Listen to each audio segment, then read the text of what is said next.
22 साल के सद्दाम ने इराक के प्राइम मिनिस्टर को जब घेर के गोली मारी,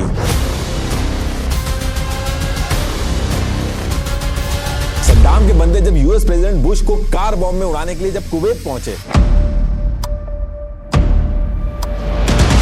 सद्दाम स्पाइडर होल में छुपा था और इधर इन्होंने घेर के पूरे टाउन की लाइट बंद कर दी और फिर रातों रात 22 साल का सद्दाम पूरे इराक के अंदर मोस्ट वांटेड बन जाता है। मातम और ताजिया को बैन कर दिया गया और शिया मुस्लिम्स की नमाज में जो लाइंस थी, बीच कैबिनेट मीटिंग में सद्दाम ने बंदूक निकाली और हेल्थ मिनिस्टर को गोली मार दी। सद्दाम जिस एरिया में छुपा था उस लोकेशन का कोड रखा गया वोल्वरिन 1 और थर्मल स्कैनर से जो सद्दाम ने सपने में भी नहीं सोचा था कि यही बाद में फांसी पे चढ़ाएंगे। अचानक से जब होल के अंदर से सद्दाम के खांसने की आवाज आई तो यूएस फोर्सेस ने, ये इतना सब कुछ होने के बाद सद्दाम को फांसी पता किस बात पे दी गई थी? देखिए, जब बात हायर एजुकेशन की होती है तो ज्यादातर क्लास 12 पास कर चुके स्टूडेंट्स और उनके पेरेंट्स के दिमाग में कुछ कॉमन सवाल जरूर होते हैं, जैसे कौन सा कोर्स करें, किस फील्ड में स्कोप है, आगे जाके करियर कैसे बनेगा, स्कॉलरशिप मिलेगी या नहीं। ये सब सवाल जेन्युइन होते हैं और हर किसी के दिमाग में आते भी हैं, लेकिन दिक्कत तब होती है जब इतनी इंफॉर्मेशन के बाद भी क्लैरिटी नहीं मिलती और डिसीजन लेने में मुश्किल होती है। मल्टीपल कंफ्यूजिंग चॉइसेस के बीच में एक ऐसी यूनिवर्सिटी है जो सिर्फ पढ़ाती ही नहीं है बल्कि स्टूडेंट को आज के टाइम के हिसाब से तैयार भी कराते हैं।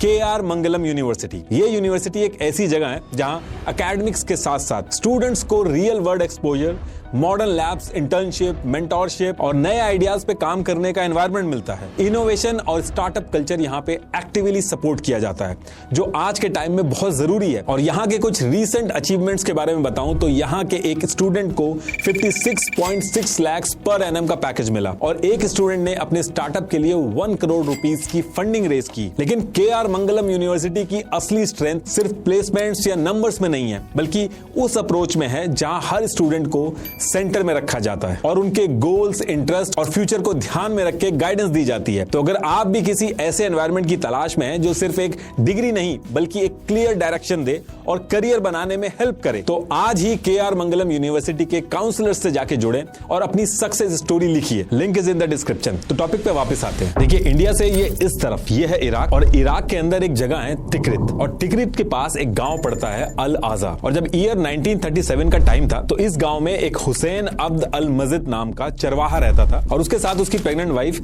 सुबह तल्फा भी रहती थी, जो आने वाले कुछ ही महीने में सद्दाम हुसैन को जन्म देने वाली थी। अब इससे पहले कि सद्दाम पैदा होता, सद्दाम के जो फादर थे हुसैन, इनकी डेथ हो जाती है। इस इंसिडेंट की वजह से सद्दाम की मदर सुबह तुल्फा को बहुत बड़ा झटका लगता है, क्योंकि थोड़े दिन पहले उनका एक और लड़का था, उसकी भी डेथ हुई थी।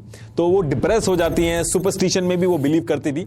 तो उनको लगा कि जब से प्रेग्नेंट हुई हैं तब से सारी चीजें खराब हो रही हैं और फाइनेंशियली भी बहुत वीक थी। तो वो डिसाइड करती हैं कि अब इस बच्चे को पैदा करके कोई फायदा नहीं है और इससे पहले कि वो कोई गलत स्टेप लेती, बगल में एक जूस फैमिली थी, उन्होंने लास्ट मोमेंट पे आके सुबह को समझा के उस बच्चे को बचा लिया और फिर 28 अप्रैल 1937 को उस बच्चे का जन्म होता है, जिसका नाम रखा जाता है सद्दाम हुसैन अब्द अल मजीद अल तिक्रिती।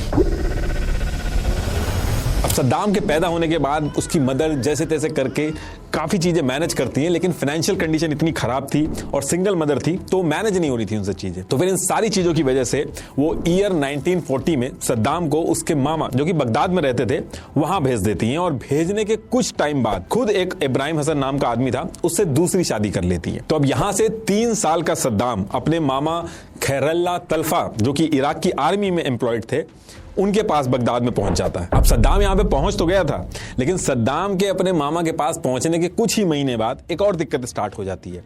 होता क्या है कि इस टाइम पे इराक के अंदर हैशमाइट डायनेस्टी रूल कर रही थी, लेकिन ये कहने के लिए थी, लेकिन एक्चुअल में इराक की मिलिट्री, एडमिनिस्ट्रेशन और ऑयल कॉन्ट्रैक्ट्स जो थे वो सब ब्रिटिशर्स के हिसाब से कंट्रोल होते थे। हैशमाइट डायनेस्टी बस एक पपेट गवर्नमेंट की तरह रूल कर रही थी। तो ये सारी चीजें चल रही थी। इनकी वजह से इराक आर्मी के अंदर कुछ टॉप रैंक के आर्मी ऑफिसर्स थे, वो बहुत ही गुस्सा थे इराक की इस पपेट गवर्नमेंट से। तो वो क्या करते हैं, इस पपेट गवर्नमेंट के खिलाफ एक ग्रुप बना लेते हैं गोल्डन स्क्वायर नाम से, और इस ग्रुप को सद्दाम के मामा भी सपोर्ट कर रहे थे। तो जिस टाइम पे सद्दाम अपने मामा के पास पहुंचा था, उसी टाइम पे ये जो इराक के जो ऑफिसर्स थे जिन्होंने ग्रुप बनाया था गोल्डन स्क्वायर से, जिसमें सद्दाम के मामा भी थे, ये लोग अप्रैल 1941 में इराक की गवर्नमेंट पे हमला करके तख्ता पलट कर देते हैं और हैशमाइट रूलर्स को हटा देते हैं। लेकिन ये चीज काम करती नहीं है, क्योंकि एक महीने के अंदर ही मई 1941 में ब्रिटिशर्स वापस हमला करते हैं और इन सारे ऑफिसर्स को जेल में उठा के डाल देते हैं और जो पुराने रूलर्स की गवर्नमेंट थी उनको वापस एस्टैब्लिश कर देते हैं। तो इसी टाइम पे सद्दाम के मामा भी जेल चले गए थे और इसी वजह से सद्दाम की मदर, जो दूसरी शादी कर चुकी थी, वो सद्दाम को वापस अपने पास बुला लेती है और सद्दाम वापस टिकरित पहुंच के अपनी मदर और स्टेप फादर के साथ रहने लगता है। लेकिन सद्दाम का जो स्टेप फादर था वो सद्दाम को बहुत ज्यादा मारता था, खाने को नहीं देता था, पढ़ने की बजाय पैसा कमा के लाने को बोलता था और डेली चोरी करने के लिए भी भेजता था। ये सद्दाम की जिंदगी के सबसे टफ टाइम में से एक था। अब इसके कुछ टाइम बाद क्या होता है, ईयर 1947 में सद्दाम के मामा जेल से छूट के वापस आ जाते हैं। तो सेम ईयर जब 10 साल का सद्दाम था, वो अपने स्टेप फादर के घर से जान बचा के भाग के अपने मामा, जो कि बगदाद के अल खर्क मोहल्ला में रहते थे, वहां पहुंच जाता है और फिर धीरे धीरे सद्दाम यहीं पे अपने मामा के साथ रहना स्टार्ट कर देता है। अब इसके कुछ टाइम बाद सद्दाम के जो मामा थे वो सद्दाम को वहीं अल खर्क स्कूल था, वहां पे एडमिशन करवा देते हैं। तो सद्दाम स्कूल में भी जाता था और खाली टाइम में छोटे मोटे काम करता था, जैसे सिगरेट वगैरह भी बीच बीच में बेचता था और पैसे कमाता था। और ये जो पूरा टाइम था, जैसे जैसे सद्दाम बड़ा हो रहा था, सद्दाम के ऊपर उसके मामा की जो आइडियोलॉजी थी उसका इन्फ्लुएंस पूरी तरीके से हो गया था। सद्दाम के मामा जो थे, ये अंग्रेजों ने जो पपेट गवर्नमेंट बैठा रखी थी इराक में, इसके बिल्कुल खिलाफ थे, प्रोटेस्ट करते थे, नेशनलिस्ट थे, सुन्नी सुप्रीमेसी और अरब यूनिटी में बिलीव करते थे कि ये वेस्टर्न कंट्रीज का इन्फ्लुएंस खत्म करो मिडिल ईस्ट से और सारे अरब देश मिलके एक देश बनाओ, एक फ्लैग रखो पूरे अरब देश का। और यही सेम आइडियोलॉजिकल फ्रेमवर्क सद्दाम की आइडियोलॉजी का भी मेन फाउंडेशन बन जाता है। सद्दाम अपने मामा को हीरो की तरह देखता था। गवर्नमेंट के खिलाफ जो प्रोटेस्ट वगैरह होते थे उसमें भी सद्दाम अपने मामा की तरह बहुत कम एज में जाने लगा था। सद्दाम का एक सपना था कि वो भी अपने मामा की तरह इराक आर्मी को ज्वाइन करेगा। इसके लिए उसने आर्मी के एंट्रेंस एग्जाम भी दिए, लेकिन सब में वो फेल हो गया। अब इसके कुछ टाइम बाद ईयर 1954 आता है और सद्दाम बड़ा हो जाता है। तो सद्दाम के मामा उसका admission college of law university of Baghdad में करवा देते हैं और कॉलेज में जब सद्दाम पहुंचता है तो यहां पहुंचने के बाद एक स्टूडेंट लीडर की तरह सद्दाम बनने लगता है। इस टाइम पे सद्दाम ने अपने साथ स्ट्रीट बॉयज और लोकल गुंडे जो थे वो भी जोड़ लिए थे और जब गवर्नमेंट के खिलाफ प्रोटेस्ट होते थे तो अपने आदमियों के साथ ये गन लेके जाता था और उस एरिया की जो लोकल शॉप्स वगैरह होती थी, जिनके दुकानदार गवर्नमेंट की पॉलिसी को सपोर्ट करते थे, इनको सद्दाम और सद्दाम के लोग जो थे वो मारते थे और शॉप बंद करने को कहते थे। तो एरिया के अंदर सद्दाम का दबदबा धीरे धीरे बनने लगा था। अब इसी टाइम पे एक चीज ऐसी होती है जो सद्दाम और इराक का फ्यूचर बदल के रख देती है। एक्चुअली हुआ क्या था, थोड़े ही टाइम पहले यानी कि 7 अप्रैल 1947 को सीरिया में कुछ लोगों ने मिलकर बाथ एक सोशलिस्ट पार्टी बनाई थी, जिसका एम था कि सारे अरब देश मिलके एक यूनाइटेड अरब नेशन बनाएंगे, एक फ्लैग होगा, एक आर्मी होगी, एक इकोनॉमी होगी और अंग्रेजों का ये जो इन्फ्लुएंस बढ़ता जा रहा है इसको एक खत्म करेंगे मिडिल ईस्ट से। बहुत ही कम टाइम में ये बाथ पार्टी जो थी इजिप्ट वगैरह आसपास के एरिया में फेमस होने लगी थी और इराक में भी लोग इस पार्टी के बारे में बहुत ज्यादा बात करने लगे थे। और ये जो बाथ पार्टी थी इसने अपनी ब्रांचेस इराक में भी बनाना शुरू कर दी थी। अब सद्दाम तो इस टाइम पे कॉलेज में था, उसको इस बाथ पार्टी के बारे में पता चलता है। अब सद्दाम इस बाथ पार्टी की आइडियोलॉजी से इतना इंप्रेस होता है कि जिस कॉलेज में वो था उससे ईयर 1955 में ड्रॉप आउट होके इस बाथ पार्टी को ज्वाइन कर लेता है। और सद्दाम की कोई पर्सनल लाइफ तो थी नहीं, तो सद्दाम दिन भर इसी बाथ पार्टी की मीटिंग करवाना, प्रोटेस्ट कराना, इनके कामकाज करना था। तो इसलिए बहुत ही कम टाइम में बहुत तेजी से ऊपर भी बढ़ रहा था इसी बाथ पार्टी में। बाथ पार्टी के लीडर सद्दाम को बहुत ही कम टाइम में पसंद करने लगे थे। अब देखिए इसके बाद आने वाले जो 3 साल थे, यानी कि ईयर 1955 से 1958 का जो टाइम था, इस टाइम पे इराक की सिचुएशन ये हो गई थी कि एक तरफ ब्रिटिश बैग हैशमाइट डायनेस्टी की गवर्नमेंट इराक के ऊपर रूल कर रही थी, दूसरी तरफ सद्दाम वाली जो बाथ पार्टी थी वो इराक की इस गवर्नमेंट को अपोज कर रही थी और छोटे छोटे प्रोटेस्ट कर रही थी उनके खिलाफ। तीसरी तरफ इराक आर्मी के कुछ ऑफिसर्स जैसे ब्रिगेडियर अब्दुल करीम कासिम और अब्दुल सलाम आरिफ, इन्होंने एक फ्री ऑफिसर्स ग्रुप बना के गवर्नमेंट के खिलाफ मोर्चा खोल दिया। और इराक की जो आम जनता थी वो भी गवर्नमेंट के खिलाफ हो चुकी थी। कुल मिला के सब ये चाहते थे कि कैसे भी करके जो ब्रिटिश बैग्ड पपेट गवर्नमेंट है ये यहां से हटे। और फिर 14 जुलाई 1958 को फाइनली वो दिन आता है और जैसा लोग चाह रहे थे वैसा हो जाता है। इराक आर्मी के जो ऑफिसर्स थे जिन्होंने ग्रुप बनाया था, फ्री ऑफिसर्स ग्रुप, जिसको आर्मी ऑफिसर कासिम और आरिफ लीड कर रहे थे, ये किंग फैजल और रॉयल फैमिली को मार के इराक के अंदर जो 37 ईयर पुरानी मोनार्की को खत्म करके तख्ता पलट कर देते हैं और खुद रूल करने लगते हैं। On the 14th of July 1958, Iraq has witnessed a dramatic turn of events as the monarchy falls.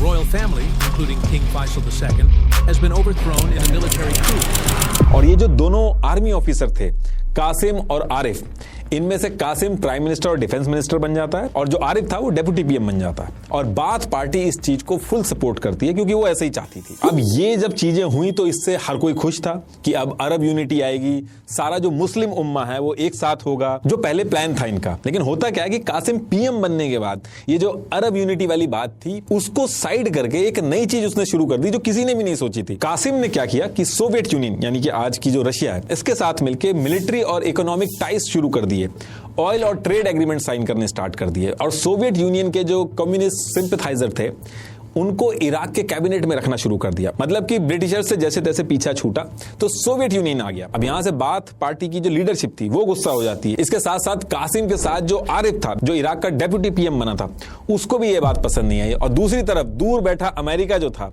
वो भी गुस्सा हो जाता है कि ये पूरा ऑयल रिच इराक जो है वो सोवियत यूनियन के हाथ में जा रहा है। और फिर यहां से ईयर 1959 के स्टार्टिंग में एक नया गेम शुरू होता है। अमेरिका की CIA इराक की बाथ पार्टी के टच में आना शुरू कर देती है और बाथ पार्टी और CIA मिलके प्लान बनाते हैं ये जो कासिम है, जो हर चीज की जड़ है, इसी को रास्ते से हटाना होगा। और ये सारी चीजें मैं आपको बता रहा हूं, ये कोई कॉन्स्पिरेसी थ्योरी नहीं है। इन सब के जो एविडेंस है वो एस्टैब्लिश हो चुके हैं और जहां से मैं ये चीजें बोल रहा हूं उन सब के लिंक मैंने डिस्क्रिप्शन में लगा दिए हैं। Farmer US ambassador James Eakin ने ऑन रिकॉर्ड बोला कि उस टाइम CIA बाथ पार्टी के टच में आया। आगे चल के बाथ पार्टी के सेक्रेटरी जनरल अली साहली ने तो ऑफिशियली बोल डाला कि बाथ पार्टी इराक में पावर में इसलिए आई क्योंकि अमेरिका की CIA का सपोर्ट था। ईयर 1975 की चर्च कमेटी रिपोर्ट में भी ये सेम चीज कंफर्म की गई। बड़े बड़े हिस्टोरियन जैसे ब्रैन, एरिक, इन्होंने CIA और बाथ पार्टी के रिलेशन के बारे में बार बार बताया। जितनी भी मीडिया रिपोर्ट्स हैं, आप छोटी सी भी गूगल सर्च करोगे आपको ये सारी चीजें मिल जाएंगी। तो अब यहां से CIA और बाथ पार्टी कासिम को मारने का प्लान बना लेती है और इसके लिए बाथ पार्टी सेलेक्ट करती है अपने सबसे काबिल और मेहनती मेंबर सद्दाम हुसैन को। और यही वो टाइम था जब सद्दाम CIA के ऑफिसर से टच में आया था पहली बार। इस टाइम पे सद्दाम को बिल्कुल आइडिया नहीं था कि आगे चल के यही अमेरिका सद्दाम को फांसी दिलवा के मारेगी। और ये जो CIA और सद्दाम के टच में आने वाली बात है, ये US इंटेलिजेंस डिप्लोमेट्स और इंटेलिजेंस ऑफिशियल्स ने यूनाइटेड प्रेस इंटरनेशनल को कंफर्म करी है। एग्जैक्टली ये लाइन लिखी थी, उसमें आप पॉज करके पढ़ लेना। तो अब यहां से प्लान ये था कि 7 अक्टूबर 1959 को इराक के पीएम कासिम का जो काफिला है वो अल राशिद स्ट्रीट बगदाद से जैसे ही निकलेगा, इस टाइम पे सद्दाम और उसके साथ बाथ पार्टी के 6 और लोग होंगे, यहां जाएंगे और पीएम कासिम के काफिले पे गोली चला के कासिम को मार देंगे। तो एज पर प्लान 7 अक्टूबर 1959 को पीएम कासिम का काफिला अल राशिद स्ट्रीट पे पहुंचता है जहां सद्दाम और उसके साथी घात लगाए बैठे हुए थे। और जैसे ही काफिला पास में आता है ये लोग फायरिंग स्टार्ट कर देते हैं। इस फायरिंग में पीएम के ड्राइवर की जान चली जाती है। पीएम कासिम के कंधे पे गोली लगती है लेकिन पीएम कासिम बच जाते हैं और फायरिंग में सद्दाम के पैर पे भी गोली लगती है। कुल मिला के जो प्लान था वो फेल हो जाता है। पीएम कासिम तो बच जाता है और फिर इसके बाद कासिम इतना गुस्सा होता है कि हॉस्पिटल में ही बैठे बैठे बाथ पार्टी और सद्दाम के अगेंस्ट एक्शन लेने के ऑर्डर दे देता और फिर चारों तरफ सद्दाम को ढूंढना स्टार्ट किया जाता है। रातों रात सद्दाम इराक का मोस्ट वांटेड आदमी बन जाता है। लेकिन आम जनता के बीच में सद्दाम की इमेज एक ऐसे आदमी की बनती है जिसने अपनी जान की परवाह किए बिना अरब यूनिटी के लिए कासिम जैसे डिक्टेटर के खिलाफ अपनी जान की बाजी लगा दी। अब बचते बचाते सद्दाम इराक के अंदर अद्वार गांव के पास हाजी अमीन अली का एक फार्म था, वहां जाके छुप जाता है। ये लोकेशन बहुत इंपॉर्टेंट है क्योंकि आगे चल के अभी जब अमेरिका सद्दाम को पकड़ेगा स्पाइडर होल से, तो उस टाइम भी सद्दाम इसी एरिया में छुपा था। अभी आएगा आगे पूरी प्लानिंग बताऊंगा आपको कि कैसे पकड़ा गया था सद्दाम को स्पाइडर होल के अंदर से। तो अब इसके बाद क्या होता है कि जब सद्दाम के लिए छुपना एकदम मुश्किल हो गया तो बाथ पार्टी की लीडरशिप ने सद्दाम को इल्लीगल रूट से सीरिया पहुंचा दिया और फिर सीरिया से सद्दाम CIA की हेल्प से इजिप्ट में पहुंच जाता है। और इजिप्ट में बाथ पार्टी का पूरा सेंटर बना हुआ था। इजिप्ट के अंदर अमेरिका की CIA और इजिप्ट की इंटेलिजेंस मिलकर काम कर रही थी। इजिप्ट पहुंचते ही सबसे पहले तो इजिप्ट के प्रेसिडेंट सद्दाम को पॉलिटिकल असाइलम दे देते हैं और फिर सद्दाम यहीं रह के बाथ पार्टी को स्ट्रॉन्ग करता है डे बाय डे। और फिर ईयर 1962 में इजिप्ट के कायरो लॉ स्कूल में सद्दाम का एडमिशन करा लिया जाता है और इसके नेक्स्ट ईयर सद्दाम अपने मामा की लड़की से शादी कर लेता है। इस पूरे टाइम सद्दाम इजिप्ट के अंदर रह के बाथ पार्टी के फाउंडर माइकल अफलाक और वहीं पे इजिप्ट के अंदर जो US एम्बेसी थी वहां पे जो CIA के ऑफिसर्स थे माइल्स कोपलैंड और CIA स्टेशन चीफ जिम, इनसे कॉन्टिन्यूअसली सद्दाम टच में रहता है। ये सारी चीज जो मैं बता रहा हूं इनको यूनाइटेड प्रेस इंटरनेशनल की रिपोर्ट ने कंफर्म किया है कि इजिप्ट के अंदर CIA के ऑफिशियल्स सद्दाम का जितना भी लिविंग एक्सपेंस और ट्रेनिंग का खर्चा था वो सब इजिप्शियन इंटेलिजेंस के कैप्टन अब्दुल फरीद के थ्रू सद्दाम तक पहुंचाते थे। तो अब यहां से सद्दाम इजिप्ट में रह के बाथ पार्टी का काम कर रहा था। वहीं दूसरी तरफ इराक के अंदर मल्टीपल प्लानिंग और प्लॉटिंग के बाद 8 फरवरी 1963 को बाथ पार्टी को सक्सेस मिलती है। बाथ पार्टी ने अमेरिका की CIA और इराक आर्मी के कुछ फ्री ऑफिसर्स ग्रुप के साथ मिलके मिनिस्ट्री ऑफ डिफेंस डिपार्टमेंट में घुस के कासिम को गोली मार के तख्ता पलट कर दिया। और अब यहां से इराक के अंदर पावर में आ जाती है बाथ पार्टी। ये जो पूरा इंसिडेंट हुआ था इराक के अंदर, अगर आप किसी से बात करेंगे तो इसको रमदान रेवोल्यूशन के नाम से जानते हैं लोग। तो जब बाथ पार्टी पावर में आती है तो बाथ पार्टी के अहमद हसन अल बकर इराक के PM बनते हैं। ये बाथ पार्टी के मेन लीडर भी रहे हैं। इराक आर्मी में भी इन्होंने काफी टाइम बिताया है। सद्दाम के भी रिलेशन में आते थे। सद्दाम और अल बकर जो PM बने थे ये तिकरित अल बू नसीर ट्राइब को बिलोंग करते थे और सद्दाम के मामा ने ही इनसे मिलवाया था सद्दाम को। और आरिफ जो था, जो कासिम जब पावर में था तो डेप्यूटी PM बना था, उसको बाथ पार्टी प्रेसिडेंट बना देती है क्योंकि इस पूरे प्रोसेस में फ्री ऑफिसर्स ग्रुप का बहुत ही इंपॉर्टेंट रोल रहा था। और फिर सेम मंथ फरवरी 1963 में सद्दाम को इजिप्ट से वापस इराक बुलाया जाता है और सद्दाम को बाथ पार्टी की इंटेलिजेंस विंग जिहाज हनीन इसका हेड बना दिया जाता है। बेसिकली सद्दाम का काम इसमें यह था कि इंटेलिजेंस विंग के थ्रू जो भी बाथ पार्टी के अगेंस्ट में काम करेगा उसको खत्म करना है। ये पूरा का पूरा जो तख्ता पलट हुआ था अमेरिका की CIA के सपोर्ट से हुआ था। US स्टेट डिपार्टमेंट के डीक्लासिफाइड डॉक्यूमेंट्स में जेम्स जो CIA में ईस्ट डिवीजन चीफ थे उन्होंने भी ये चीज एक्सेप्ट की थी। एग्जैक्टली ये लिखा था। In fact king Hussain of Jordan इन्होंने सेम ईयर 1963 में कहा कि इराक में बाथ पार्टी के आने के बाद अमेरिका की CIA ने सीक्रेट रेडियो के थ्रू बाथ पार्टी को सोवियत यूनियन के सपोर्टर्स के नाम और एड्रेस दिए और ये लिस्ट मिलने के बाद बाथ पार्टी ने लिस्ट में जितनों के नाम थे आधों को मार दिया और आधों को जेल में डाल दिया। अब यहां से सब कुछ बढ़िया चल रहा था लेकिन इराक में एक ट्रेंड सा चल चुका था। बार बार तख्ता पलट हो रहा था। बाथ पार्टी के अहमद हसन अल बकर जो PM बने थे उनकी और जो फ्री ऑफिसर ग्रुप के आरिफ थे जो प्रेसिडेंट बने थे उनमें क्लैश स्टार्ट हो जाता है। तो आरिफ जो थे उनका मिलिट्री बैकग्राउंड था, इन्फ्लुएंस भी था आर्मी के अंदर। तो आरिफ ने 18 नवंबर 1963 को बाथ पार्टी के PM हसन अल बकर को हटा के अपने ट्रस्टी ताहिर याया को PM बना दिया। और इस टाइम तक आरिफ को एक चीज समझ में आ गई थी कि बाथ पार्टी उनके रास्ते का कांटा है। तो वो इसके तुरंत बाद बाथ पार्टी को इराक में बैन कर देते हैं और बाथ पार्टी के जो मेन लीडर थे जैसे सद्दाम हुसैन उनको उठा के जेल में डाल देते हैं। कुल मिला के बाथ पार्टी और सद्दाम जो इतने टाइम से मेहनत करके पावर में आए थे वो सब बर्बाद हो चुकी थी। अब इसके अगले 2 साल तक सद्दाम और बाथ पार्टी कॉन्टिन्यूसली बैकफुट पे थी। लेकिन 13 अप्रैल 1966 को प्रेसिडेंट आरिफ जो था उसकी हेलीकॉप्टर क्रैश में जान चली जाती है। अब उसका छोटा भाई अब्दुल रहमान अरीफ प्रेसिडेंट तो बनता है लेकिन वो इतना पावरफुल नहीं था। आरिफ के जाने के बाद गवर्नमेंट वीक हो गई थी और सद्दाम हुसैन ने इसी मौके का फायदा उठाया। सद्दाम हुसैन जेल में था तो उसने क्या किया कि एक वैन ड्राइवर था जेल के अंदर, उसको पैसा देके खरीद लिया और जब सद्दाम का ट्रांसफर हो रहा था अबू नवास स्ट्रीट पे तो इस वैन ड्राइवर ने वैन को स्लो करके जो बाकी जो गार्ड थे उनको कुछ लेने के लिए भेज दिया और इसी चीज का फायदा उठा के जुलाई 1966 में सद्दाम जेल से भाग जाता है। और जेल से भागने के बाद सद्दाम तिकरित में जाके छुपता है और दोबारा से इराक के अंदर बाथ पार्टी को खड़ा करने का काम शुरू कर देता है। वो रिक्रूटमेंट स्टार्ट करता है और रिक्रूटमेंट में ट्राई करता है कि इराक आर्मी के जो सुन्नी ऑफिसर्स हैं उनको प्रेफरेंस देता है। इजिप्ट, सीरिया, इन सब जगह जो बाथ पार्टी की लीडरशिप थी उनके साथ कोऑर्डिनेट करता है। इराक के बसरा शहर के अंदर जाके अमेरिकन कॉन्सुलेट को लेटर भेज के डायरेक्ट अमेरिका से भी इराक की सरकार गिराने के लिए डील करता है। अगले 2 साल तक सद्दाम वहीं छुप के बाथ पार्टी के जो लीडर थे अहमद हसन अल बकर इनके साथ मिलकर प्लानिंग बनाता है और बाकी लोगों को जोड़ता है। और ये सारी मेहनत की थी सद्दाम ने। 17 जुलाई 1968 को इसका फायदा होता है। सद्दाम इराक के अंदर तख्ता पलट करके दोबारा से बाथ पार्टी की सरकार बना देता है। जब बाथ पार्टी की सरकार बनती है तो अहमद हसन अल बकर प्रेसिडेंट बनते हैं और सद्दाम को सेकंड सबसे पावरफुल पोजीशन दी जाती है, रेवोल्यूशनरी कमांड काउंसिल RCC, इसका डेप्यूटी चेयरमैन बनाया जाता है। और फिर इसके अगले ही साल सद्दाम जब 31 साल का था तो ऑफिशियली भी सद्दाम को इराक का वाइस प्रेसिडेंट बना दिया जाता है। अब यहां से सद्दाम की पार्टी और सद्दाम जब पावर में आए तो उन्होंने हर वो तरीका अपनाया ताकि बाथ पार्टी दोबारा पावर से ना जाए। वो किसी पे भी ट्रस्ट नहीं करते थे और अहमद हसन अल बकर नाम का प्रेसिडेंट था।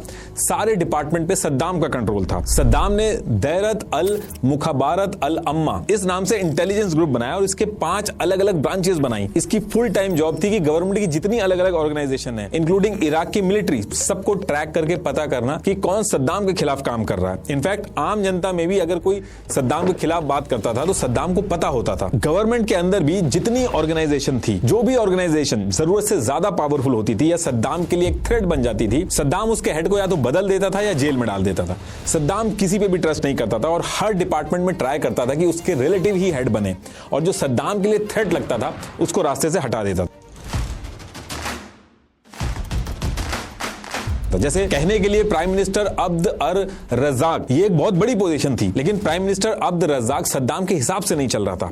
तो सद्दाम इनके रूम में जाके इनके सर पे बंदूक लगाते हैं और पीएम की पोजीशन से हटा के यूके में भेज देते हैं और वहीं पे इस पीएम को मरवा दिया जाता है। अब इसके कुछ टाइम बाद 1 जून 1972 को सद्दाम ने एक ऐसी चीज की जिससे इराक का पॉलिटिकल और इकोनॉमिक लैंडस्केप जो था वो पूरी तरीके से बदल जाता है। उस टाइम पे क्या था कि इराक का जो ऑयल प्रोडक्शन होता था वो निकलता तो इराक में था, लेकिन उसकी ओनरशिप यूएस, ब्रिटेन और फ्रांस की कंपनीज ने एक फॉरेन कंसोर्टियम बना के अपने पास रखी थी, इराक पेट्रोलियम कंपनी,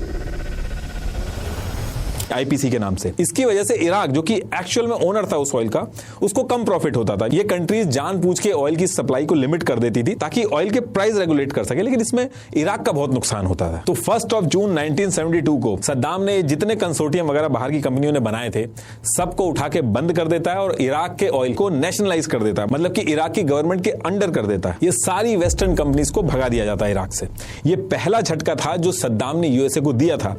ब्रिटेन वगैरह ने बहुत प्रोटेस्ट वगैरह किया, लेकिन यूएस ने तुरंत कुछ रिएक्ट नहीं किया और यहां से यूएसए को एक हिंट मिल गया था कि ये आदमी आगे चल के दिक्कत कर सकता है, लेकिन अभी सद्दाम की और चीजों में जरूरत थी, तो यूएसए चुप रहता। अब सद्दाम ने ये जो फैसला लिया था इससे प्रॉफिट बहुत ज्यादा बढ़ गया था इराक में, इकोनॉमिक ग्रोथ होने लगी थी, बहुत तेजी से डेवलपमेंट स्टार्ट हो गया था।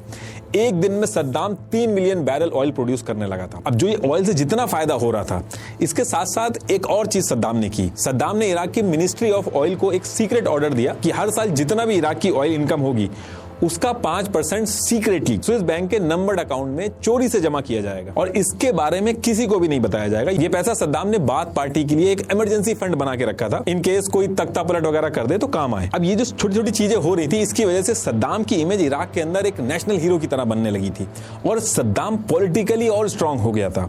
और इन सारी चीजों को देखते हुए सद्दाम ने 16 जुलाई 1979 को सद्दाम हुसैन ने पपेट पीएम अहमद हसन अल बकर से भी रिजाइन मरा के खुद प्रेसिडेंट सद्दाम बन गया और जो अहमद हसन अल बकर के करीबी थे उनको मरवाना स्टार्ट कर दिया। अल बकर सद्दाम का कजन था और सद्दाम के मामा ने अल बकर से मिलवाया था, इसलिए सद्दाम ने इसको जान से नहीं मारा, पीसफुली रेजिग्नेशन मरवा दिया। अब प्रेसिडेंट बनने के तुरंत बाद सद्दाम को अपनी इंटेलिजेंस एजेंसीज के थ्रू एक चीज पता चलती है कि जो पीएम अल बकर था इससे पहले, उसका एक सेक्रेटरी था, ये अपने साथ 68 और लोगों को लेके सद्दाम के खिलाफ प्लानिंग कर रहा था। तो 16 जुलाई 1979 को सद्दाम प्रेसिडेंट बनता है और 18 से 20 जुलाई 1979 को अल बकर का जो ये सेक्रेटरी था अब्दुल हुसैन मसद्दी, इसको सद्दाम उठा के पहले तो बहुत बुरा फिजिकल टॉर्चर करता है, फिर कन्फेशन कराता है कि इसने सद्दाम के खिलाफ क्या क्या किया।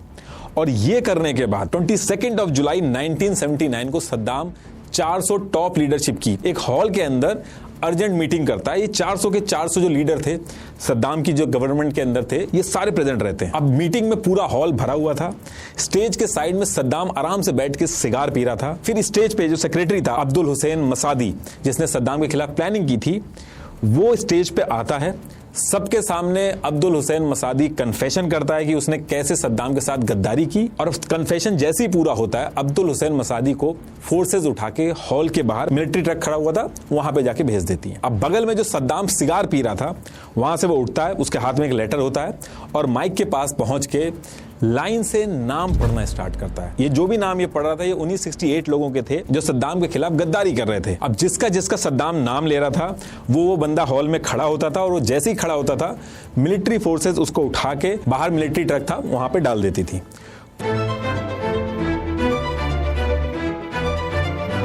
पूरे हॉल में हर कोई डरा हुआ था कि किसका नाम आ जाए और किसकी जान खतरे में आ जाए, और ये सारी चीजें इराक के अंदर लाइव टीवी पे टेलीकास्ट कराई जा रही थी। ये वीडियो अभी भी आपको यूट्यूब पे मिल जाएगा, आप देखिएगा। तो ऐसे करके 68 लोगों के नाम सद्दाम ने पढ़े सिगार पीते हुए, और फिर जितने बाकी बचे हुए लोग थे उन्होंने अपनी जान बचने की खुशी मनाई। सद्दाम ने भी उनको कांग्रेचुलेशन दी कि वो लॉयल थे उसके लिए। और फिर इसके बाद इन 68 लोगों में से 22 लोगों को भीड़ के सामने एग्जीक्यूट करवा दिया गया। अब ये जो टाइम चल रहा था, इसी टाइम पे सद्दाम ने केमिकल वेपन के प्रोडक्शन पे भी काम स्टार्ट कर दिया था, जिसका नाम इसने प्रोजेक्ट 922 रखा था, जो आगे चल के सद्दाम के फॉल आउट का रीजन बनता भी आएगा आगे। अब देखिए, सद्दाम इराक के ऊपर रूल तो कर रहा था और बहुत ही पावरफुल पोजीशन पे भी था, लेकिन जितने टाइम बाथ पार्टी और ये सद्दाम इराक के अंदर पावर में थे, उनके ऊपर एक साइलेंट प्रेशर रहता था इराक की डेमोग्राफी को लेके। इराक के अंदर जो मेजॉरिटी थी वो शिया मुस्लिम्स की थी। 55 से 60% शिया मुस्लिम थे और सुन्नी जो थे वो 15 से 20% थे, और बाथ पार्टी एक सुन्नी लेड पार्टी थी। तो इसलिए हमेशा इनके ऊपर एक प्रेशर और डर रहता था कि अगर इस चीज पे ढंग से ध्यान नहीं दिया या इस चीज को लाइटली लिया तो किसी ना किसी दिन एक शिया लीडर उठेगा, निकल के सामने आएगा और सद्दाम को पावर से हटा देगा। तो ये जो डेमोग्राफी का इम्बैलेंस था, इसको मैनेज करने के लिए सद्दाम ने कुछ चीजें भी की, जैसे इराक के अंदर जो भी ऑयल से प्रोडक्शन हो रहा था, जो पैसे आ रहे थे, शिया सुन्नी का पावर बैलेंस बनाने के लिए वो जो स्कीम्स आ रही थी उसको भी उसी तरीके से डिवाइड किया शिया और सुन्नी के जो एरिया थे, ताकि कोई कंफ्लिक्ट ना हो, सद्दाम के अगेंस्ट में कोई ना आए। और इराक के अंदर रिलीजन की बजाय सेकुलरिज्म और नेशनलिज्म की फीलिंग शिया और सुन्नी के बीच में डालना शुरू किया सद्दाम ने। और इसके साथ साथ सद्दाम ने इराक के अंदर शिया मुस्लिम की जो आइडेंटिटी थी उसको बहुत ही सटल तरीके से, बिना ज्यादा हल्ला हुए, धीरे धीरे करके दबाया भी। जैसे शिया मुस्लिम जो थे वो अशूरा के जुलूस, मातम और ताजिया निकालते थे, इनको बैन कर दिया गया इराक में। शिया मुस्लिम अजान के टाइम पे कुछ लाइन अलग बोलते थे तो उन पे भी बैन लगा दिया गया, लेकिन सुन्नी लोग जो अजान करते थे उनको बिना लाइन चेंज किए ऑफिशियली अलाउ किया गया। जो शिया मौलवीज थे कॉन्टिन्यूसली वो सर्वेलांस में रहते थे सद्दाम के। नजफ और करबला के जो शिया स्कॉलर्स थे उनको हाउस अरेस्ट कर दिया गया था, और जो इंटेलिजेंस डिपार्टमेंट था उसमें जो हेड पोजीशन थी उन पे भी सद्दाम के जो रिलेटिव या सुन्नी थे वही थे। यहां तक कि जो मुस्लिम रिलीजियस गैदरिंग भी होती थी उसको भी बैन कर दिया गया था इराक में, कि कहीं ऐसा ना हो कि ये रिलीजियस गैदरिंग जो है प्रोटेस्ट में कन्वर्ट हो जाए। तो ये एक चीज बाथ पार्टी और सद्दाम के अंदर हमेशा से एक डर बना हुआ था। और इसी टाइम पे यानी कि ईयर 1979 में एक और बड़ी दिक्कत खड़ी हो जाती है सद्दाम के सामने। इराक के पड़ोस में ईरान था, और ईरान के अंदर क्या था कि America backed Shah of Iran rule करता था। लेकिन सेम ईयर में ईरान के सारे लोग साथ में आए और ये जो America backed Shah of Iran था इसको हटा के आयतुल्लाह खुमैनी को पावर में ले आए। अगर मेरी ईरान वाली वीडियो आपने देखी होगी तो उसमें सारी डिटेल्स मैंने ऑलरेडी बताई हैं आपको कि ईरान के अंदर कैसे इस्लामिक रिवॉल्यूशन हुआ था। अब सद्दाम ने जब ये देखा, उसके जस्ट बगल में ही जहां शिया लोग मेजॉरिटी में हैं, उन्होंने अपने सेकुलर डिक्टेटर को हटा के एक रिलीजियस लीडर आयतुल्लाह खुमैनी को बैठा दिया। तो सद्दाम बहुत ज्यादा घबरा गया था कि ये सेम मॉडल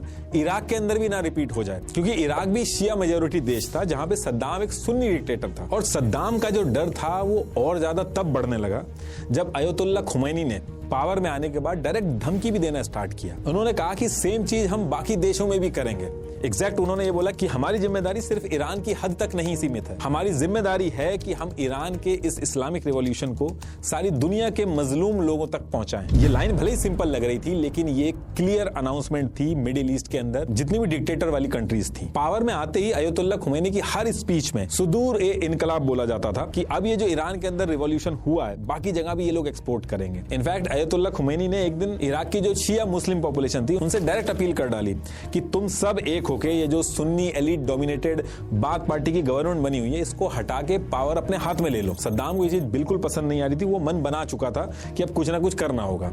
इसके साथ साथ एक और दिक्कत चल रही थी ईरान और इराक में। ईरान और इराक जो थे ये एक 200 किलोमीटर की शत अल अरब रिवर थी, उसको शेयर करते थे।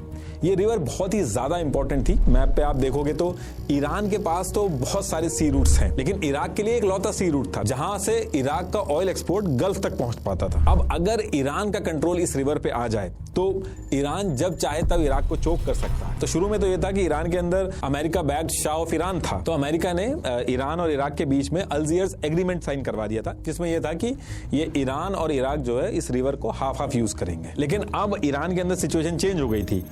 ईरान के अंदर America backed Shah of Iran हट चुका था और ईरान में भी आयतुल्लाह खुमैनी आ चुका था। तो सद्दाम की इस रिवर के ऊपर पहले भी नजर थी, लेकिन पहले अमेरिका था तो वो कुछ कर नहीं पाता था। लेकिन अब सिचुएशन उल्टी हो गई थी, अब उल्टा अमेरिका इराक की तरफ हो गया था। तो सद्दाम को लगा कि ये टाइम सबसे सही है ईरान के ऊपर हमला करने के लिए, क्योंकि अभी अभी तख्ता पलट हुआ है, जो रिजीम है इनकी नई नई है, ये लोग वीक हैं, ऊपर से अमेरिका का भी सपोर्ट मिलेगा, क्योंकि अमेरिका भी ईरान के अंदर से अयतुल्ला खुमैनी को हटाना चाहता था। तो 17 सितंबर 1980 को सद्दाम ने अनाउंस किया कि ये जो सद अल अरब रिवर है, जो एग्रीमेंट पहले हुआ था, वो कुछ नहीं माना जाएगा, पूरी रिवर अब इराक की है। और फिर 22 सितंबर 1980 को सद्दाम हमला कर देता है ईरान के ऊपर। देखिए, सद्दाम को ये लग रहा था कि बहुत ही कम दिनों में ईरान से वो जीत जाएगा, लेकिन ऐसा हुआ नहीं। धीरे धीरे सिचुएशन टफ हो गई और इराक के लिए ईरान से जीतना भारी पड़ता गया। और जब ऐसा हुआ तो यूएस जो था वो सद्दाम के सपोर्ट में आया। यूएस ने सद्दाम को आर्म सप्लाई किए, हेलीकॉप्टर और जेट्स अवेलेबल कराए, $5 बिलियन अलग से लोन दिया, सैटेलाइट इमेजेस जो थी वो भी शेयर की सद्दाम से। सद्दाम के पास ईरान की मिलिट्री की एक एक मूवमेंट की इंफॉर्मेशन थी। इनफैक्ट यूएस के इंटेलिजेंस ऑफिसर खुद बगदाद में पहुंच के रियल टाइम टैक्टिकल एडवाइस दे रहे थे। इराक ये वॉर ईरान से जीत जाए, इसके लिए यूएस ने सीआईए के डायरेक्टर केसी और डेप्यूटी डायरेक्टर गेट्स को जिम्मा दिया था। 2013 के D classified CIA documents and foreign policy report में भी ये सारी चीजें आई थी सामने। लेकिन ये सारा कुछ करने के बाद भी सद्दाम और यूएस ने जो सोचा था उसका उल्टा हुआ। ईरान हार ही नहीं मान रहा था, एक स्टेलमेट जैसी सिचुएशन बन गई थी। और इराक के अंदर भी कई ऐसे शिया मेजोरिटी वाले इलाके थे जहां पे ईरान जाके सपोर्ट ले रहा था उनसे। तो कई ऐसे इलाके इराक में हो गए थे जहां सद्दाम के खिलाफ बातें होने लग गई थी। तो सद्दाम क्या कर रहा था कि उन इलाकों में जा जाके रैली वगैरह भी करता था, उनको मोटिवेट करता था। तो सद्दाम ने 8 जुलाई 1982 को एक शिया मेजोरिटी इलाका था दुजैल नाम से, वहां जाके लोगों को मोटिवेट करने का प्लान बनाया था। अब जब सद्दाम का काफिला दुजैल में पहुंचा तो यहाँ पे एक शिया मेजोरिटी की दावा पार्टी थी, उसके कुछ लड़ाके जो थे वो सद्दाम के इस काफिले पे फायरिंग कर देते हैं। सद्दाम तो बच गया इसमें, लेकिन सद्दाम ने इसके बाद जो किया वो बहुत ज्यादा खतरनाक था। इस इलाके के अंदर 393 आदमी, 394 औरतें और बच्चों को उठा के जेल में डाल दिया और बिना फेयर ट्रायल के 148 लोगों को फांसी दे दी और इस एरिया में जो इनके घर थे उनको गिरवा दिए। अब ये इंसिडेंट मैं आपको इसलिए बता रहा हूं कि इस इंसिडेंट को आप याद रखिएगा, ये बहुत इंपॉर्टेंट है। इस इंसिडेंट की वजह से सद्दाम को अभी आगे जाके फांसी होगी, आएगा भी आगे। अब इधर से ईरान के साथ वॉर दिन ब दिन बढ़ती जा रही थी, कोई सोल्यूशन निकल नहीं रहा था और इससे निपटने के लिए अगस्त 1982 में सद्दाम ने एक मीटिंग बुलाई कि क्या स्टेप लेना चाहिए। तो बीच मीटिंग में health minister Riyadh Ibrahim Hussain ने सीज फायर का ऑप्शन सजेस्ट कर दिया। अब ये सुन के सद्दाम को इतना ज्यादा बुरा लगता है कि सद्दाम बीच मीटिंग में बंदूक निकाल के हेल्थ मिनिस्टर को गोली मार देता। सद्दाम के आगे गलत ओपिनियन रखना भी मौत को दावत देने जैसा था। अब इसके बाद सद्दाम एक एक्सट्रीम स्टेप उठाता है। इस ईरान इराक वॉर से निपटने के लिए सद्दाम ने ईरान बॉर्डर पे chemical war agent, sulphur, mustard gas, ये सब डालना शुरू कर दिया। और जैसे ही डाला वहां पे लोगों की स्किन जलने लगी, लोग अंधे होने लगे। और जब ईरान की आर्मी जब पीछे हटने लगी तो सद्दाम को ये तरीका और अच्छा लगा।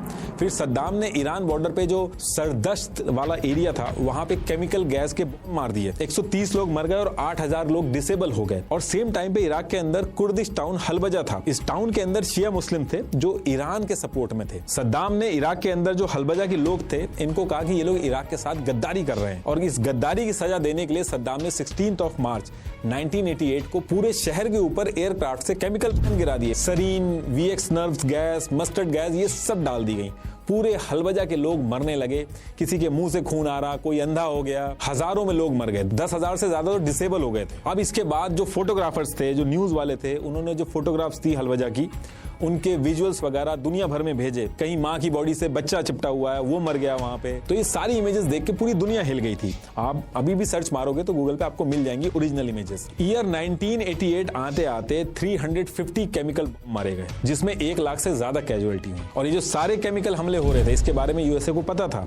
In fact US defence intelligence agency DIA ने जो सद्दाम को टारगेटिंग पैकेजेस दिए थे जिसमें ईरान ट्रूप्स की लोकेशन थी, उसका यूज करके सद्दाम ने केमिकल हमले किए। एनपीआर की 2013 की रिपोर्ट में भी ये चीज मेंशन है। डीक्लासिफाइड CIA फाइल्स 2007 to 2009 से भी ये सारी चीजें कंफर्म हुई कि 1983 में अमेरिका के CIA को इराक के केमिकल हमले के बारे में पता था, लेकिन यूएसए जानबूझ के चुप रहा। केबल डेटेड 4 नवंबर 1983, मेमो 1984, हर चीज में मेंशन है कि यूएस को पता था केमिकल बॉम्ब के बारे में। ये उनकी ओरिजिनल कॉपीज है, आप एक बार पॉज करके पढ़ लेना। और इसके साथ साथ जब ये सारे केमिकल हमले हो रहे थे तो ईरान बहुत ज्यादा घबरा गया था, तो वो यूएन में पहुंचा मदद के लिए। लेकिन अमेरिका की CIA के डायरेक्टर विलियम केसी ने सेक्रेटरी ऑफ स्टेट के साथ मिलकर यूएन के अंदर इस पूरे मामले को होल्ड करवा दिया। अब इसके बाद 8 साल तक ये ईरान वॉर चलती रही और जब सब समझ गए कि इससे अब कोई सोल्यूशन नहीं निकलेगा तो फिर 28 अगस्त 1988 को यूएन सिक्योरिटी काउंसिल रेजोल्यूशन 598 को दोनों कंट्रीज ईरान और इराक दोनों मान लेती हैं और सीज फायर हो जाता है। इस 8 साल की लड़ाई में सद्दाम को 1 इंच भी जमीन नहीं मिली, उल्टा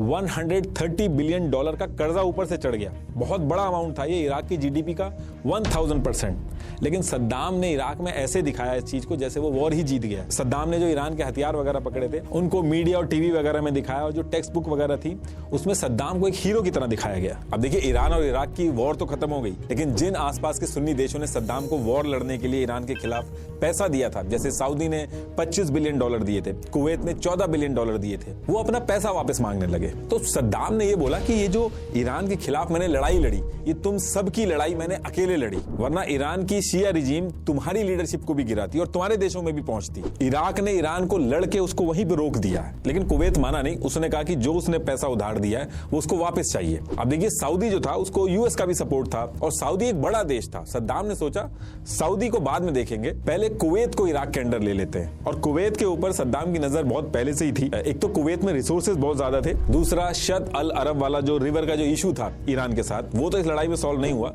लेकिन अगर कुवैत इराक के अंडर में आ जाता तो सी रूट वाली जो प्रॉब्लम थी इराक की वो भी खत्म हो जाती, और कुवैत जहां पे इतने रिसोर्सेज हैं वो भी इराक के अंदर आ जाते, और जो उधार देना पड़ रहा है वो भी नहीं देना पड़ता। तो कुल मिला के सद्दाम को कुवैत के ऊपर हमला करके इराक में मिलाने के अलावा और कोई सोल्यूशन उस टाइम पे दिख नहीं रहा था। तो अब इसके बाद सबसे पहली चीज सद्दाम क्या करता है, वो कहता है कि ये जो कुवैत है ये ओपेक के जो रेगुलेशन है उनको फॉलो नहीं कर रहा है, जिसकी वजह से इराक का बहुत बड़ा नुकसान हो गया। एक्चुअली ओपेक मिडिल ईस्ट की रिच ऑयल कंट्रीज जो है उन्होंने एक एसोसिएशन बना रखा है ऑयल प्रोडक्शन और प्राइस को रेगुलेट करने के लिए। अगर एक देश सस्ता बेचेगा और दूसरा महंगा बेचेगा तो इससे सस्ते में जो बेचेगा उसको फायदा होगा। तो ऐसी प्रैक्टिसेस करने से ऑयल के जो रेट है वो खराब होते हैं। तो ओपेक ने एक रेगुलेशन बना रखी है, सबको वही चीज फॉलो करनी होती है। अब सद्दाम ने कहा कि कुवैत ने जो रेगुलेशन फॉलो नहीं की है ओपेक की, और ऑयल जो है उसने ज्यादा प्रोड्यूस कर लिया, जिसकी वजह से ऑयल प्राइसेस $18 से गिर के $11 हो गए, और इसकी वजह से इराक का $7 बिलियन का नुकसान हुआ। और इसके साथ साथ सद्दाम ने कहा कि कुवैत जो है वो स्लैंट ड्रिलिंग करके इराक का तेल चुरा रहा है। मतलब कि कुवैत ने अपनी बॉर्डर के पास जमीन के नीचे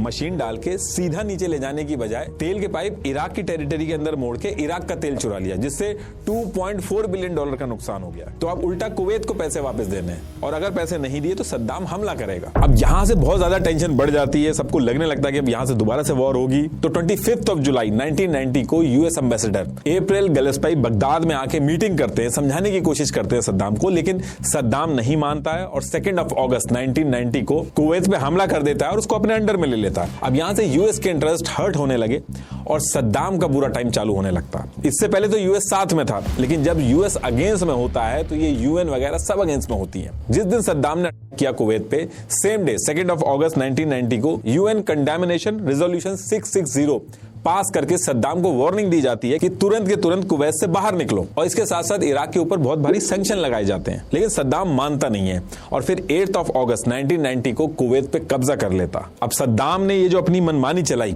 इसके खिलाफ 17 जनवरी 1991 को यूएस अपने साथ 42 और देशों को लेके ऑपरेशन डेजर्ट स्टॉर्म शुरू कर देता है और सद्दाम को कुवैत से बाहर कर देता है।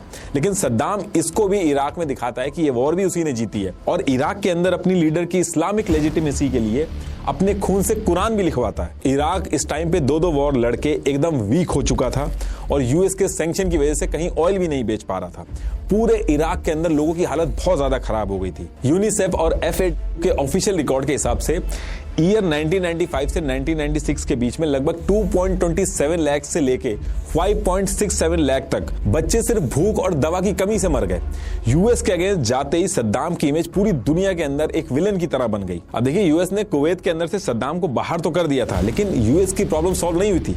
यूएस की प्रॉब्लम तब सॉल्व होती जब सद्दाम इराक के अंदर से हटता या फिर यूएस के हिसाब से चलता। देखिए, यूएस जो है वो आज सुपर पावर है, वो उसको दिमाग में रख के नहीं चलता है।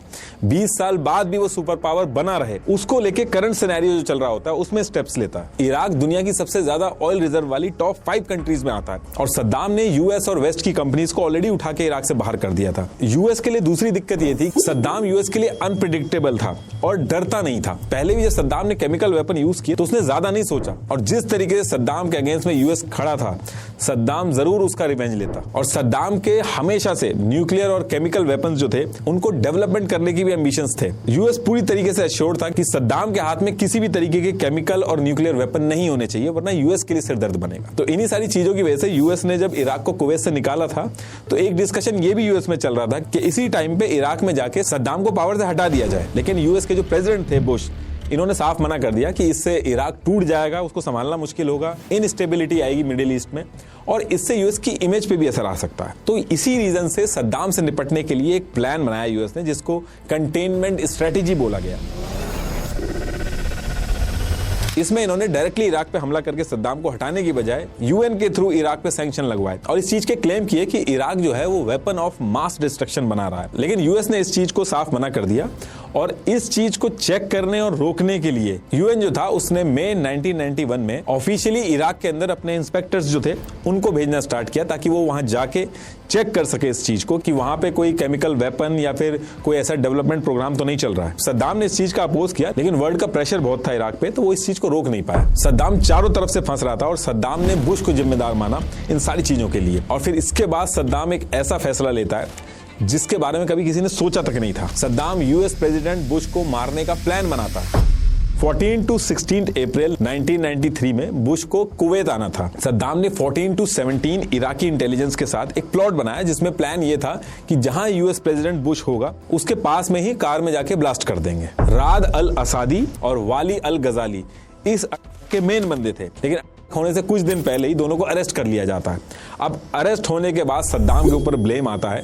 सद्दाम इस चीज को डिनाई करता है, लेकिन यूएस बहुत गुस्से में था। यूएस ने इराक के ऊपर स्ट्राइक्स वगैरह भी कराई, लेकिन अब यहां से सद्दाम और यूएस की जो दुश्मनी थी वो ऑफिशियल हो चुकी थी। अब एक तरफ ये सारी चीजें चल रही थी, दूसरी तरफ यूएन के जो इंस्पेक्टर्स थे वो इराक में केमिकल वेपन ढूंढ रहे थे, लेकिन मिल नहीं पा रहा था उनको। लेकिन इसके बाद ईयर 1995 में सद्दाम हुसैन का दामाद हुसैन कमेल, जो इराक की केमिकल प्रोग्राम का चीफ भी था, ये प्रेशर में आके सब कुछ छोड़ छाड़ के जॉर्डन भाग गया और वहीं पे इसको यूएन इंस्पेक्टर जो थे उन्होंने पकड़ के इससे इंटेरोगेशन किया। तो इसने उनको सारे डॉक्यूमेंट्स हैंड ओवर कर दिए और उन डॉक्यूमेंट्स के बेसिस पे इराक में फाइनली कुछ केमिकल वेपन्स मिले और अल हकम बायोलॉजिकल फैसिलिटी भी पकड़ी गई। वहां पे भी जो चीजें पड़ी थी उन सबको डिस्ट्रॉय कर दिया गया।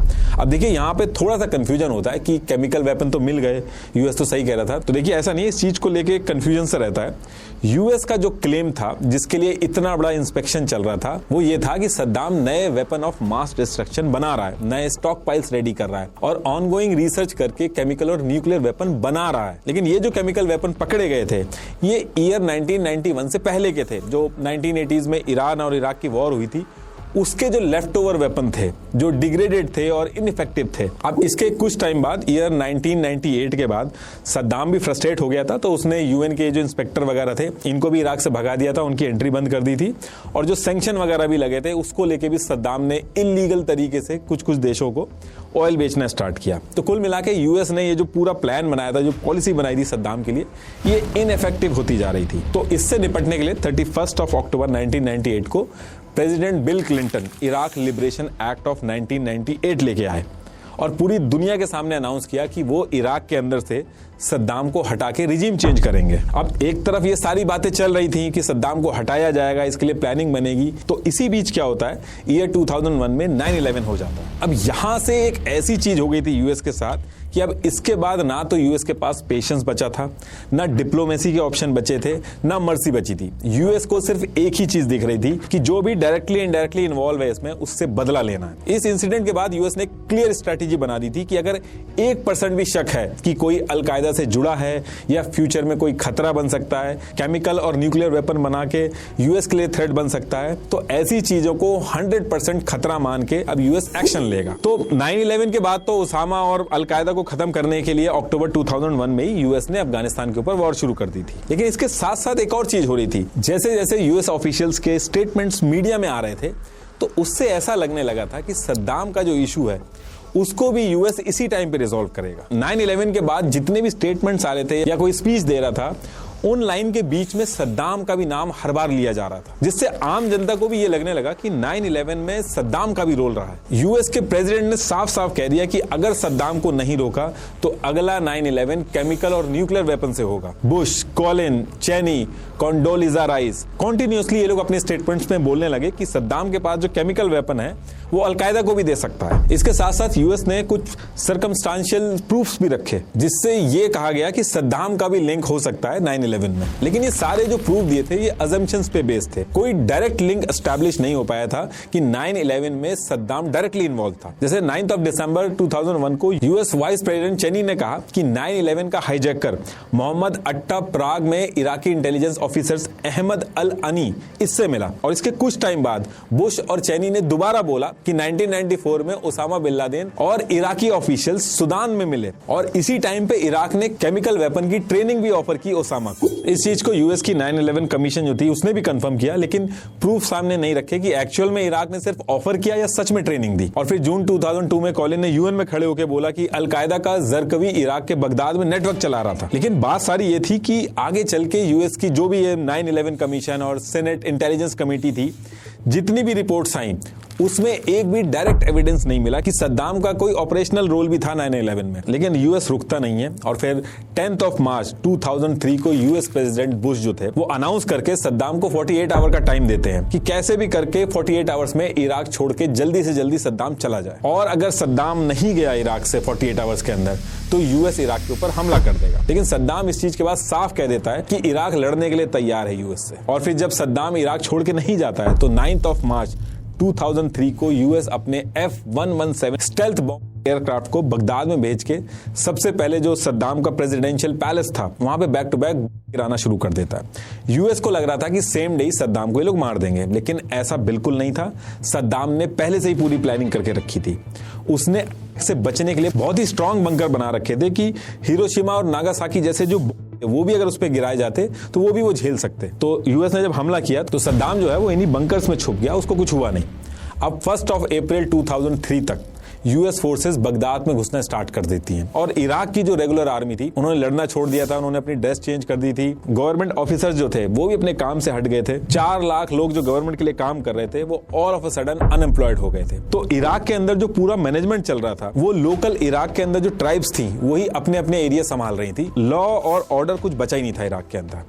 अब इसके बाद 10 अप्रैल 2003 को सद्दाम अपने दोनों बेटे, ड्राइवर और जो लॉयल लीडरशिप थी उसकी बगदाद से भाग के 110 किलोमीटर साउथ में रमादी सिटी की तरफ भाग जाता है। अब इसके बारे में भी यूएस को पता चलता है। यूएस रमादी सिटी में भी गिराना चालू करती है, लेकिन वहां से भी सद्दाम बच के निकल जाता है। और फिर इसके बाद सद्दाम एक रिश्तेदार था सद्दाम का, टिकरेट में रहता था, उसका एक हदोशी फार्म था, वहां जाके सद्दाम छुप गया था। सेम टाइम पे यूएस फोर्सेज जो थी वो इराक के अंदर बाथ पार्टी के जितने भी मेंबर थे उनके ऊपर क्रैकडाउन कर रही थी, वो सब भी भाग रहे थे। अब सेम वीक के अंदर यूएस के पास फिर से इंटेल पहुंचता है कि सद्दाम अब हदोसी फार्म में पहुंच चुका है। यूएस फोर्सेस हदोसी फार्म में पहुंचती हैं, लेकिन वहां से भी सद्दाम बच के निकल जाता है। और जब यूएस फोर्सेस हदोसी फार्म पहुंचती हैं तो वहां से उनको 9 मिलियन कैश मिलता है। ये उसकी फोटो है। अब इसके बाद सद्दाम जो पूरे लोग रह रहे थे उनको 2 ग्रुप में बांट देता है। अपने बेटे उदाय और कुसाई को नॉर्थ इराकी सिटी मौसूल में एक विला था उसमें छुपा देता है। लेकिन वहां भी एक दिक्कत खड़ी हो जाती है।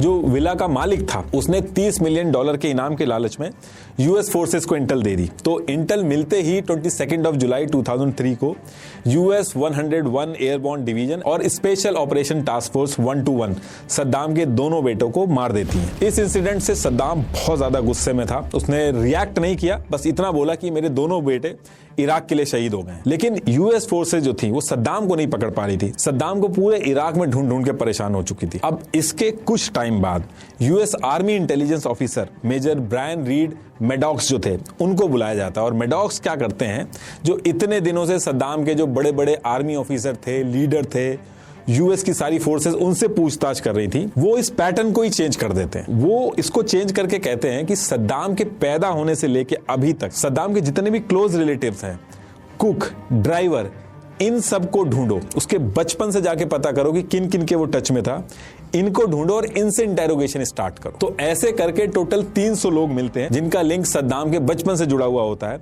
उनसे इंटेरोगेशन स्टार्ट होती है। और इनमें मेनली अल्बू नजीर कबीले के लोग थे। अब होता क्या है कि जब ये 300 लोगों की इंटेरोगेशन चल रही थी तो मेडॉक्स जो थे वो नोटिस करते हैं कि हर जगह पे अल मुसल्लिद ब्रदर्स का नाम बहुत ज्यादा आ रहा है। तो यही सारी चीजें नोटिस करके मेडॉक्स कहता है कि सद्दाम को अगर ढूंढना है तो इन अल मुसल्लिद ब्रदर्स को पहले ढूंढना होगा, तभी जाके सद्दाम मिलेगा। ये अल मुसल्लिद ब्रदर जो थे ये 3 भाई थे। इन तीनों के नाम को लेके क्लैरिटी नहीं है, बहुत कंफ्यूजन है, हर जगह अलग अलग नाम लिखे हुए हैं। लेकिन अल मुसल्लिद ब्रदर्स में से एक नाम इब्राहिम अल मुसल्लिद जो था ये काफी जगह पे यूज हुआ है। तो मैंने ये वाला नाम यहां से सिलेक्ट कर लिया। तो अल मुस्लिद ब्रदर में से ये जो इब्राहिम अल मुस्लिद था, दिसंबर फर्स्ट वीक में उसका ड्राइवर बसीम लतीफ इसको यूएस पकड़ लेता है। और यही सारी चीज बताता है कि ये जो 3 अल मुस्लिद ब्रदर्स हैं, ये सद्दाम का सारा हाइड आउट प्लान करते हैं, खाना पीना मेडिकल सारा अरेंजमेंट यही करते हैं। और ये जो ड्राइवर पकड़ा गया था, इसकी डिटेल के बेसिस पे इन अल मुस्लिद ब्रदर में से एक जो इब्राहिम अल मुस्लिद था, उसको यूएस फोर्सेस 12 दिसंबर 2003 को पकड़ लेती हैं। और फिर जब इब्राहिम अल मुस्लिद से जब इंटेरोगेशन स्टार्ट होता है, तो वो सद्दाम कहां मिल सकता है उसकी डिटेल बताता है। इब्राहिम अल मुस्लिद बताता है कि सद्दाम बगदाद से 2 से 2.5 घंटे की दूरी पे तिकरित है।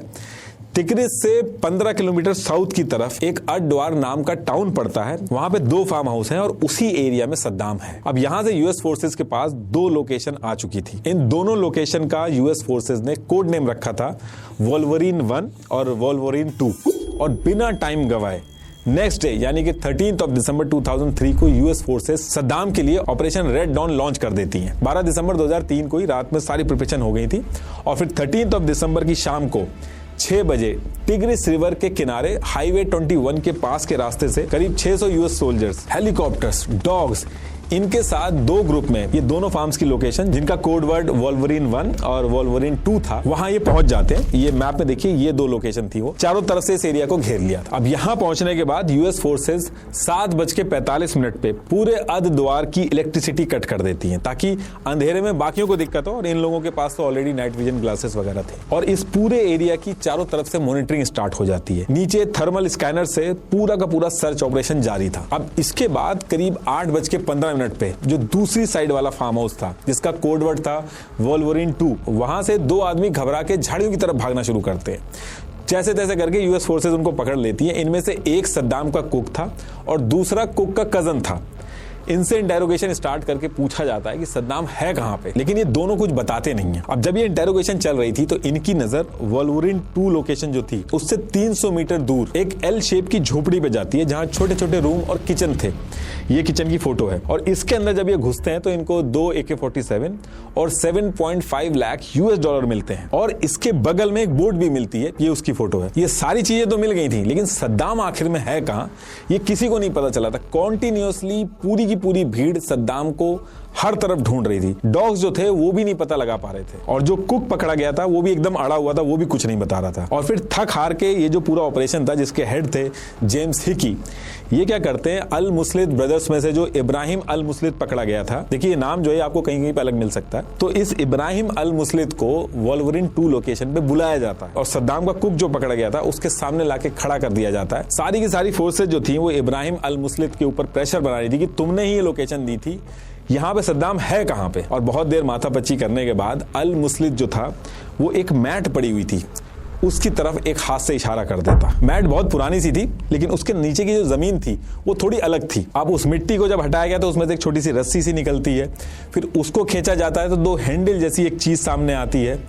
थोड़ा और हटाया जाता है तो थर्माकोल निकलता है, ये उसकी इमेज है। और नीचे गए तो एक होल दिखता है जिसमें से खांसने की आवाज आती है। अब जैसे खांसने की आवाज आती है तो सारी टीम पोजीशन ले लेती है और इराकी अमेरिकन इंटरप्रेटर को बुलाया जाता है तुरंत वहीं पे। और उसी टाइम पे फिर नीचे से एक आदमी की आवाज आती है, मैं सद्दाम हुसैन हूं, इराक का चुना हुआ प्रेसिडेंट, मैं बात करने के लिए तैयार हूं। 8:26 पे सद्दाम को ऊपर निकाल लिया जाता। और फिर निकलने के बाद भी सद्दाम चुप नहीं रहता है, बहस करता है और तलाशी के टाइम पे भी धक्का मुक्की होती है, लेकिन फिर उसको पुश करके नीचे ग्राउंड पे गिराया जाता है। तब उसके मुंह से ब्लड आता है, तब थोड़ी देर के लिए वो चुप रहता है। फिर एक ऑफिसर ने उसी टाइम पे फोटो भी खिंचवाई है, उसकी फोटो है। ये फोटो जब उसका मेडिकल हो रहा था तब की है। अब सद्दाम को पकड़ने के बाद यूएस जो थी वो अगले साल यानी कि जून 2004 तक सद्दाम को बगदाद के एयरपोर्ट के पास एक सीक्रेट लोकेशन पर रख के कॉन्टिन्यूअसली इंटरोगेशन करती है। सद्दाम ने पूरे टाइम यही बोला कि 9/11 से उसका कोई लिंक नहीं है, उसने कोई नया केमिकल वेपन या प्रोग्राम नहीं लॉन्च किया है। और फिर सेम मंथ यानी कि 30 जून को यूएस सद्दाम को उसी टेम्परेरी गवर्नमेंट को दे देता है। और फिर इसके बाद सद्दाम के ऊपर कोर्ट का केस चलाया जाता है। सद्दाम ने जो भी किया था उन सारी चीजों में से सद्दाम को जो असल में फांसी मिली, तो वो जो मैंने ईयर 1982 वाला जो दुजैल वाला जो केस बताया था जहां सद्दाम ने बल्क में फांसियां दी थी, उसके लिए सद्दाम को फांसी की सजा सुनाई जाती है 5 नवंबर 2006 को। और 30 दिसंबर 2006 को सद्दाम को फांसी देके नेक्स्ट डे यानी कि 31 दिसंबर 2006 को जहां उसका बचपन बीता था अल औजा तिकरित में, वहां पे उसको दफना दिया जाता।